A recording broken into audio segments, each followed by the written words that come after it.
जय गुरुदेव। मेरा नाम पंडित डॉक्टर संजीव कुमार श्रीवास्तव है और आज मैं नरेंद्र मोदी जी की चार्ट पे कुछ विश्लेषण शेयर करना चाहूँगा आप लोगों से। तो नरेंद्र मोदी जी का जो पत्रिका है, जो चार्ट है, उसका डेट ऑफ बर्थ है 17 सितंबर 1950।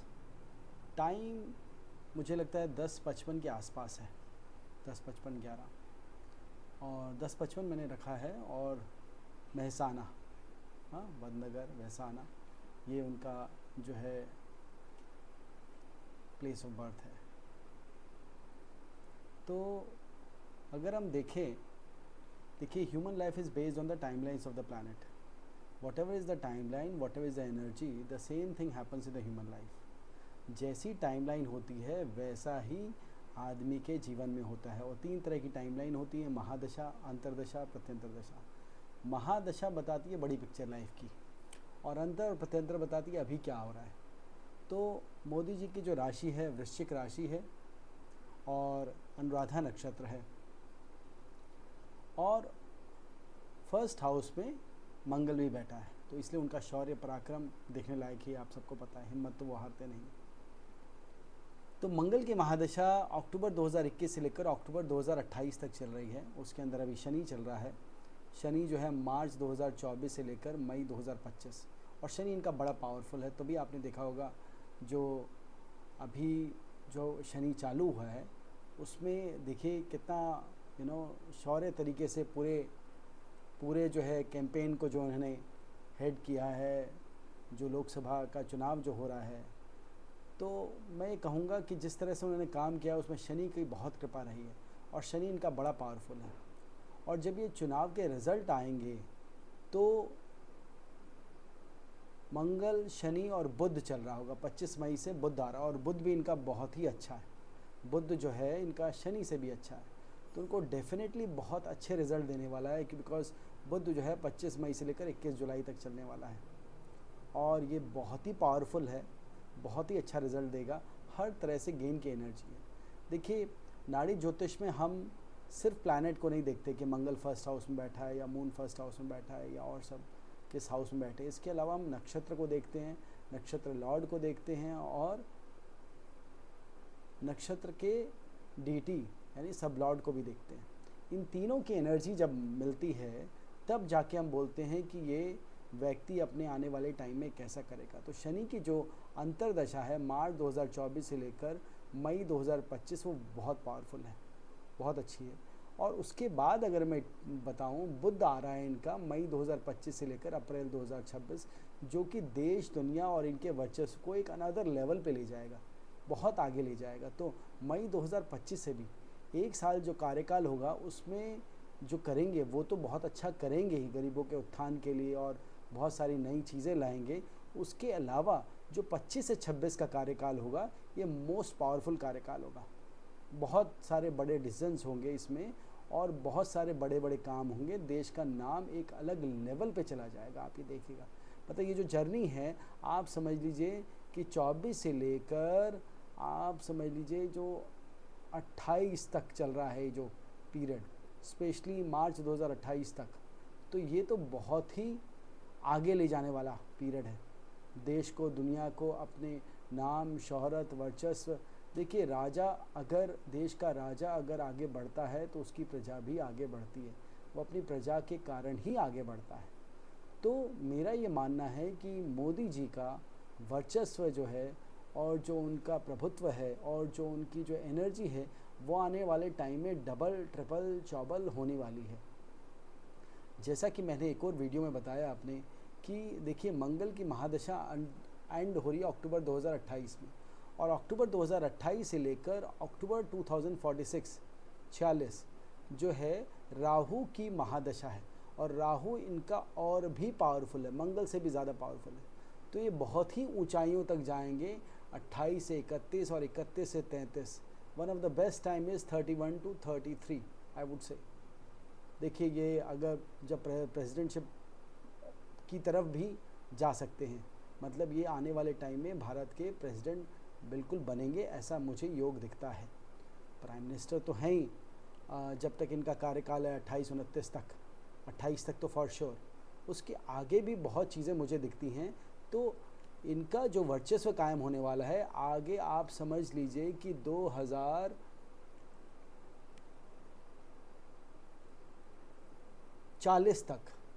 2040 तक इनका वर्चस्व इतना स्ट्रांग रहेगा कि किसी के रोके नहीं रोक सकता। और ये देश को ना, एक जो बात कह रहे हैं डेवलप्ड नेशन की बात कह रहे हैं, हम डेवलपिंग में आते हैं, डेवलप्ड नेशन, तो ये डेवलप्ड नेशन तक ले जाएंगे, तब तक रहेंगे ये। और उनकी उम्र भी अच्छी है, इनकी उम्र कोई कम नहीं है, 90 साल से नीचे नहीं आएंगे ये। तो इनकी उम्र इतनी है, उम्र अभी बहुत है और अभी टाइम है। 90 साल प्लस ही बोलूँगा मैं, जो उम्र, वैसे जो उम्र है वो अंदाज़ा ही होता है ज्योतिष का आंकलन के हिसाब से, एक्यूरेट तो कोई नहीं बता पाता, ऑल्दो हम जान जाते हैं प्रश्न ज्योतिष से। बट आप समझ लीजिए कि रफ एस्टिमेट हम बता रहे हैं कि 90 साल से ज़्यादा आयु है इनकी। और ये विश्व में सबसे पावरफुल प्राइम मिनिस्टर के नाम से जाने जाएंगे अभी और आने वाले टाइम में भी। देखिए, अभी लोकसभा का चुनाव जो हो रहा है उसमें भी इनको बहुत अच्छे से मेजॉरिटी मिलेगी, और उसके बाद जो ये 2 साल 3 साल काम करेंगे ना, आप इमेजिन भी नहीं कर सकते। देश के लिए भले के लिए होगा। हाँ, कुछ चीज़ें, कई जब डिसीजन लिए जाते हैं तो कुछ लोगों को चुभता भी है, क्योंकि वो उनका व्यक्तिगत हित जो है थोड़ा सा कॉम्प्रोमाइज़ होता है कहीं पर, या तो वो बड़े लोग हो गए या छोटे लोग हो गए, हम इन सब में नहीं जाएंगे। बट कहने का मतलब कि देश हित सबसे बड़ा है, और देश हित के लिए सारे काम करेंगे, चाहे वो संविधान में नए कानून हुए, संविधान में कुछ चेंजेस हुए, चाहे वो देश की सुरक्षा व्यवस्था में कुछ बढ़ोतरी हुई, कुछ नई चीज़ें हुई, या फिर आप समझ लीजिए कि देश की जो प्रोग्रेस है, जो अर्थव्यवस्था है, वो आप 25 से 26 में जितनी तेज़ देखिएगा उतनी आप सोच भी नहीं पाएंगे। एक तो 25-26 में बहुत तेज़ आएगी, 25, 26, 27, और दूसरा मैं देख रहा हूँ 31 से लेकर 31 से 39 तक देश की इकॉनमी, इंडिया की, भारतवर्ष की इकॉनमी जो जितनी तेज़ गति से प्रोग्रेस करेगी वो आप सोच भी नहीं सकते। 2031 से लेकर 2039 या 40 समझ लीजिए। तो ऐसा प्राइम मिनिस्टर जो देश की इकॉनमी को एक वर्ल्ड की मोस्ट पावरफुल इकॉनमी तक ले जाए, तो और क्या चाहिए देश की जनता को। और जो गरीबी की रेखा है, जो गरीबी के अंदर लोग हैं, जो रहने वाले लोग हैं, गरीबी भी कम होगी आने वाले 10 साल में। गरीबी की रेखा के नीचे जो लोग हैं वो भी बहुत कम हो जाएंगे, क्योंकि यहाँ पर हमारा रोज़गार बहुत बढ़ेगा। देखिए, हम अभी तक क्या बाहर के इन्वेस्टमेंट में डिपेंड रहे बहुत कुछ, पर अब जो आने वाला समझ लीजिए 2 साल हैं, यहाँ पर हमारी मैन्युफैक्चरिंग, हमारी डेवलपमेंट बहुत ज़्यादा होने वाली है।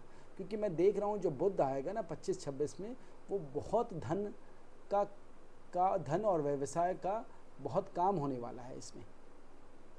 और देश का राजा का जब टाइम अच्छा हो तो देश का भी टाइम अच्छा होता है, ठीक है। अच्छा, उसके बाद अगर देखा जाए उसमें कैसी एनर्जी 25-26 में, कहीं ना कहीं इनके पास एक बहुत गेन की एनर्जी तो है ही, उसके अलावा स्पिरिचुअलिटी में भी ये बहुत आगे बढ़ेंगे। बहुत जिसे कहते हैं ना, इनका रुझान जो है अभी भी जैसे बहुत ध्यान साधना करते हैं, क्योंकि वही आध्यात्मिक बल ही आपको एक देश की उन्नति के लिए बहुत इम्पॉर्टेंट है, आपकी खुद की प्लस देश की उन्नति। तो इनका आध्यात्मिक बल भी मुझे बहुत बढ़ता हुआ दिखता है बुध के पीरियड में, चाहे केतु का पीरियड है उसके बाद 26 में। तो 25-26 बहुत अच्छा पीरियड है। उसके बाद 27 नवंबर 27 से इनका सूर्य आता है, 27-28 भी काफ़ी दिखता है। और जैसे ही 28 पार होता है तो राहु आ जाता है, और राहु एक अलग लेवल पे, जैसे इनका कार्यकाल एंड होने लगेगा प्रधानमंत्री का, जो 5 साल के लिए हैं, अभी 24 से समझ लीजिए 29 तक, तो 29 में अलग लेवल पे एक चले जाएंगे जी। और आगे मुझे लगता है कि इनको प्रेसिडेंट बना दिया जाएगा, प्रेसिडेंट बन जाएंगे, और तब भी कुछ ऐसा काम होगा जिससे देश आगे बढ़े। कुछ डिसीजंस जो है, स्ट्रांग डिसीजन जो है प्रेसिडेंट के हाथ में भी होते हैं, जो देश के काम आए।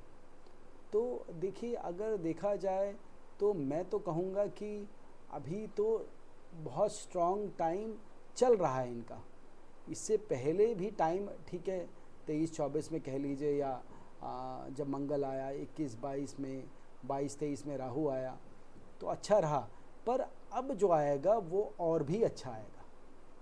तो कुल मिला के अगर बताया जाए तो इनका नाम और वैभव, वैभव इन द सेंस इनका खुद का वैभव नहीं कह लीजिए, जो देश का वैभव है, इनका नाम, और जिस देश में अगर राजा इतना प्रभावशाली और इतना स्पिरिचुअलिटी से कनेक्टेड और इतना जिसका टाइम अच्छा हो, वो जब राज करता है तो उस देश का कल्याण ही होता है।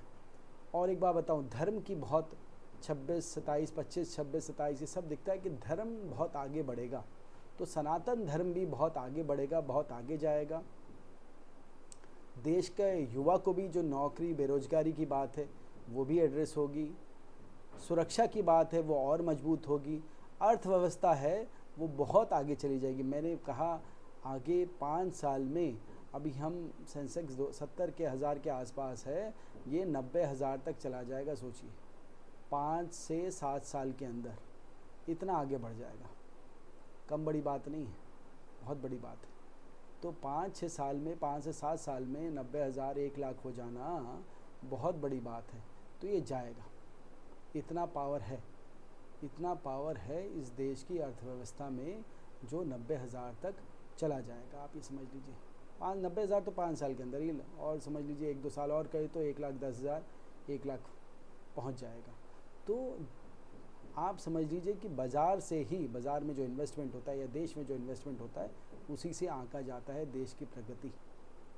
ठीक है, तो हम सेकंड नंबर पे भी आएंगे, और मैं कह रहा हूँ जब हम 40 के आसपास आएंगे तो हम नंबर 1 में भी आएंगे। आप 40 से 45 जो टाइम जाएगा उसमें भी हम बहुत आगे आएंगे।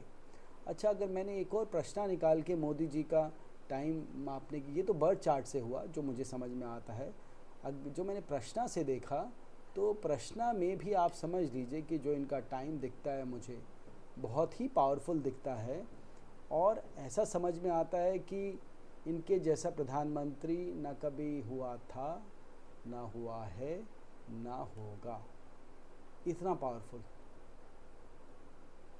आप मैं अगर थोड़ा सा इसको और विश्लेषण करके बताऊं, डिटेल में बताऊं, तो आप समझ लीजिए कि सितंबर 2024 से लेकर सितंबर 2025 फिनोमिनल टाइम चलने वाला, फिनोमिनल जिसे कहते हैं, बहुत ही बड़े बड़े डिसीजंस होंगे और बहुत ही फिनोमिनल डिसीजंस होंगे ये 1 साल में, आने वाले 1 साल में, और बहुत ही बड़े चेंजेस होंगे, और जिससे हर तरह का फ़ायदा है, देश को फ़ायदा है, देशवासियों को फ़ायदा है।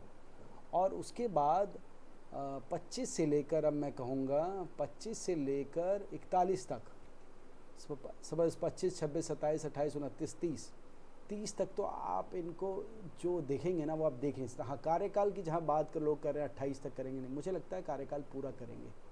ठीक है, आंकलन में था कि 28 में थोड़ा सा करेंगे, ऐसा कहीं था जो हमने भी देखा कहीं पर, बट हमारे कैलकुलेशन में, पर जब हम प्रश्न ज्योतिष में करते हैं तो हमें समझ में आता है कि 30 तक के पूरा करेंगे और बहुत बढ़िया करेंगे, बहुत बढ़िया। तो ग्रोथ हर तरह की है। 30 के बाद मुझे समझ में आता है नेक्स्ट जो है, जो कहते हैं वो, फिर मुझे समझ में आता है कि प्राइम मिनिस्टरशिप की सोच छोड़ के प्रेसिडेंटशिप पर ये जाएंगे। और जहाँ तक बात है बीजेपी को गाइड करने की, तो वो तो देखिए एंड तक गाइड करेंगे, 41 तक, 41 से 44 तक, मतलब आप समझ लीजिए कि आगे बहुत गाइड करेंगे ये। ठीक है, तो ऐसा रहेगा इनका। तो आप बिल्कुल चिंता ना करें कि क्या होगा, देश का कैसा रहेगा आगे। देश आगे बहुत प्रोग्रेस करने वाला है, बहुत आगे बढ़ने वाला है। इन्हीं शुभकामनाओं के साथ धन्यवाद। जय गुरुदेव।